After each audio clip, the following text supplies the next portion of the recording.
Friends, আজকে একটা বেশ মজার জিনিস করতে যাচ্ছি, সেটা হচ্ছে মুভি দেখতে যাচ্ছি। হ্যাঁ, এতে কিসের মজার আছে? না, মজার কিছু ব্যাপার নেই। আমি মুভি অনেকবার দেখেছি হলে গিয়ে, সুতরাং এতে মজার ব্যাপার নেই। কিন্তু মজার ব্যাপার একটা আছে, সেটা হচ্ছে বলবো না, দেখতে থাকুন ভিডিওটা।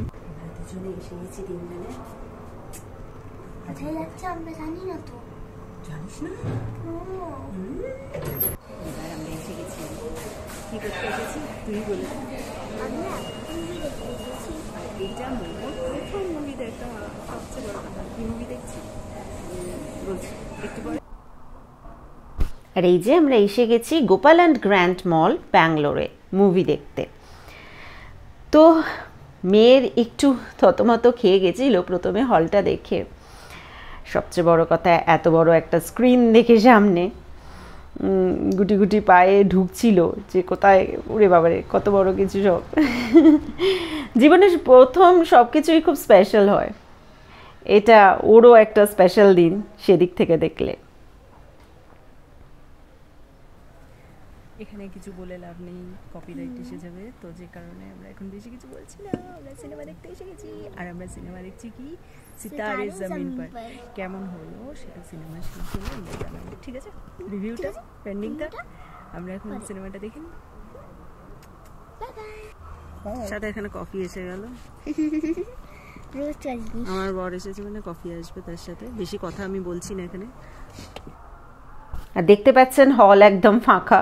সাউথে হিন্দি সিনেমা এগুলো হয়ই স্বাভাবিক, তার মধ্যে আমরা সকালের শোতে এসেছি, অনেকটাই ফাঁকা।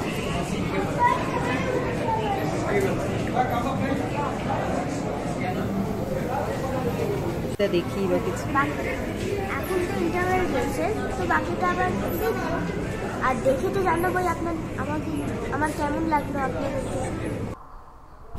আর আমরা নিলাম চিকেন পপকর্ন, একটাই নিলাম, মানে এই একটাই 160 টাকা, ঠিক আছে? তো বাইরে বেরিয়ে খেয়ে নেবো, এতটা দাম এখানে।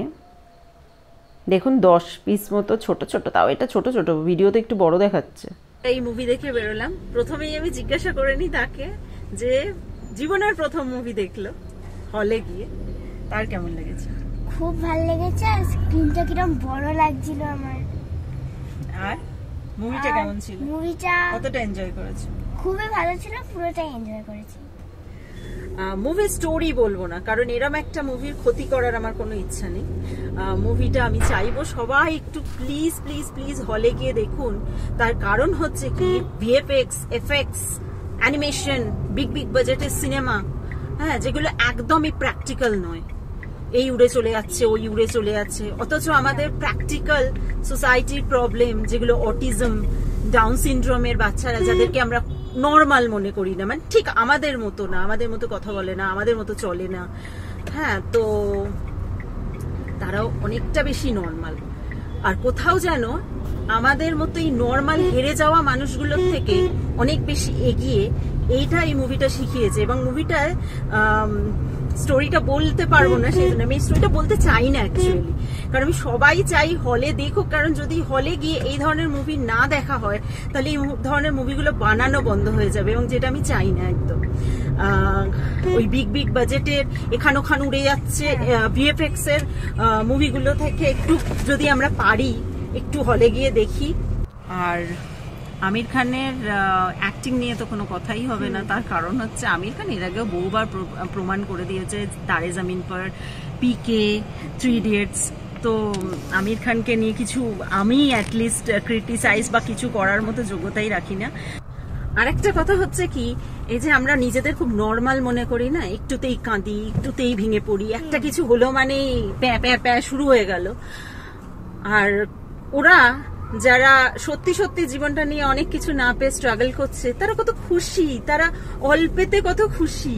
মানে আমাদের বোধহয় নর্মাল মানুষদের ওদের থেকে শেখার দরকার আছে, এটাই আমার সিনেমাটা দেখে মনে হয়েছে।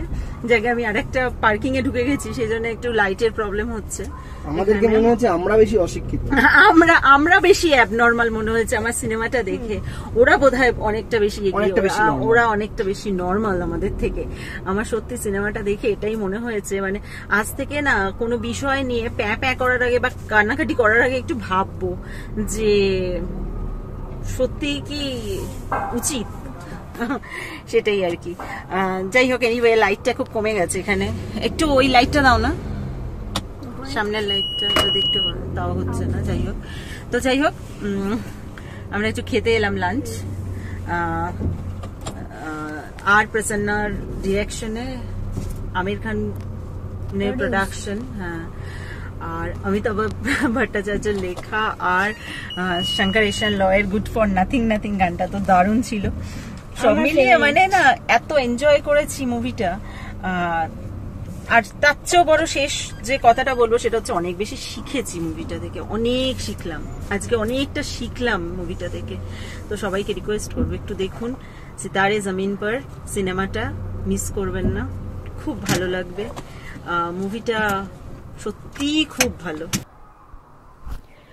গোপালন গ্র্যান্ড মল থেকে বেরিয়ে আমরা চলে এলাম গোপালন সিগনেচার মলে। আসলে গোপালন গ্র্যান্ড মলে যেটা অসুবিধা সেটা হচ্ছে ওখানে এই ফুড কোর্টটা নেই, মানে খাবারের কোনো এরকম অ্যারেঞ্জমেন্ট নেই। তো এই মলটাতে, এই মলে আবার মুভির টিকিটের দাম ভীষণ কস্টলি, তো যে কারণে আমরা মুভিটা ওখানে দেখলাম আর এখানে চলে এলাম যতটা সেভিং করা যায় আর কি। তো যাই হোক, এখানে এসে দেখতেই পাচ্ছেন এখানে অনেক ধরনের ব্র্যান্ড আছে, এখান থেকে আমরা অর্ডার করলাম খাবার। আর এখানে বসার অ্যারেঞ্জমেন্ট অনেক বড় সড়ো জায়গা নিয়ে, তো ওই জন্য ওখান থেকে এখানে চলে এলাম। তারপর আমরা অর্ডার করলাম স্পাইস কিচেনে থালি, অর্ডার করে ওয়েট করছিলাম, থালিটা এলো, এই দেখুন এরকম থালি নিয়েছি, একটু দেখিয়ে দিই। ডাল, এটা একটা লাউয়ের তরকারি ছিল, পরোটা দেখতেই পাচ্ছেন, রাইস, আর এটা চিকেন আর মিষ্টি, ব্যাস এটাই ছিল এই থালিতে। ঠিক আছে, আর আমি গেছি লস্যি খাবো না তা হতে পারে, শেষে একখানা ম্যাঙ্গো লস্যি নিয়ে বেশ জমিয়ে বসে খেয়ে নিলাম। আমার আবার খাবার থেকে এসব বেশি ভালো লাগে। তারপর মেয়ে আর আমি একটু শপিং করলাম ঘুরে ঘুরে। এই ভিডিওটা আমার বর করে দিয়েছে, মেয়ের খুব ইচ্ছা ছিল ওরকম উঠবে আর একটা ভিডিও করে দিতে হবে ওকে। তো ঘোরা হয়ে গেল কম্প্যাক্ট একদম, মুভি দেখা হলো, প্রচন্ড টায়ার্ড এখন আসলে। মুভি দেখা হয়ে গেছে, লাঞ্চ করা হয়ে গেছে, সারাদিন টোটো কোম্পানি করে ঘুরলাম, এবার বাড়ি ফিরছি। আজকের দিনটা বেশ ভালোই কাটলো। ভিডিওটা এখানেই শেষ করছি, বাই বাই, সবাই ভালো থেকো।